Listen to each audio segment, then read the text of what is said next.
Isawalat ang pangalan at katauhan ng mga lotto winners ayon kay Senator Raffy Tulfo. Yan ay para raw makumpirma kung totoong tao nga sila. Hindi gaya nung nag-viral na litrato ng edited na jackpot winner na nakatakip ang muka ng malaking salamin, face mask at sombrero. Duda rin si Tulfo sa sunod-sunod na jackpot winner sa mga lotto draw ng Philippine Charity Sweepstakes Office o PCSO. May ilan pa raw na higit 10 beses nananalo kada buwan. Hihingin daw ni Tulfo sa PCSO ang listahan ng mga nanalo sa nakalipas na 5 taon. Iminungkahi rin niya ang pagkakaroon ng komite sa Kamaras at Senado para magbantay sa listahan ng mga jackpot winner. Plano rin ng senador na ipatawag at imbestigahan ang mga ahenteng taga-kubra ng premyo ng mga totoong nanalo. Kung akong tatanungin, I would prefer na may publish yung pangalan at katauhan ng mga winners. Dapat yan sabihin na at ipakilala kung sino mga winner kasi wala namang nasa bat. Akala ko ba binayaran ka na, Tulfo?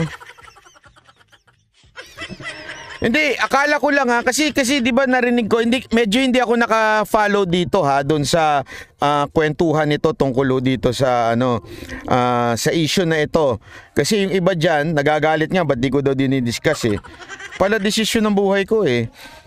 Gusto nila i-discuss ko daw. Hindi po talaga ako, hindi ako interesado eh. Sorry ha, hindi ako interesado eh. Kasi, to be honest, I'm totally against any form of gambling. So, bakit ko ibibigay yung opinion ko na dapat i-disclose o dapat hindi i-disclose? Against nga ako dyan eh. So, anyway, sinasabi nung iba na nabayaran na daw si Tulfo kaya hindi niya dinidikdik daw ito. Tapos nung napanood ko ito, bakit kung bayad siya, bakit niya pa dinidikdik na pinauulit-ulit yung issue ng loto-loto na yan?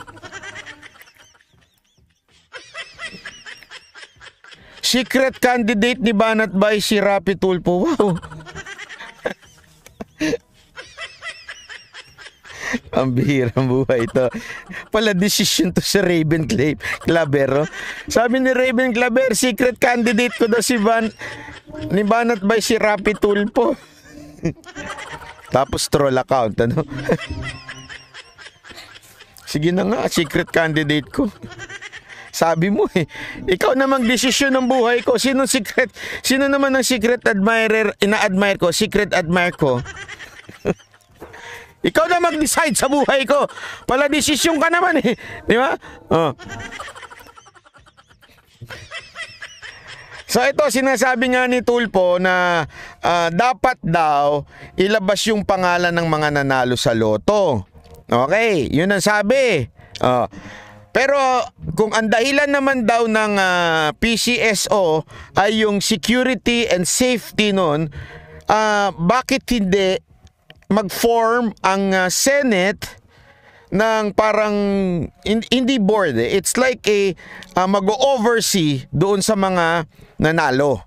Ibig sabihin, magkakaroon ng magsasubmit ang PCSO sa Senado ng mga pangalan ng mga nananalo so that they can investigate if there is a dayaan o kung ano man. Yun po yung issue dito, ha? Okay? So, yun ang tanong ko sa inyo. This is not about Tulfo, ha? Hindi ho ito Tulfo. Polisiya po ang tinatanong ko dito, ha? Makinig kayo. Hindi ho si Tulfo, ha? Kayo po ba ay sang-ayon sa idea ni Tulfo na mag-isubmit ang mga pangalan, address, at numero ng mga nanalo ng loto sa Senado? Pero hindi ho ilalabas in public para maproteksyonan nga naman yung safety ng mga kababayan natin na nanalo. Kayo po ba ay agree dito? Yes or no and why? Yun lamang po, ha?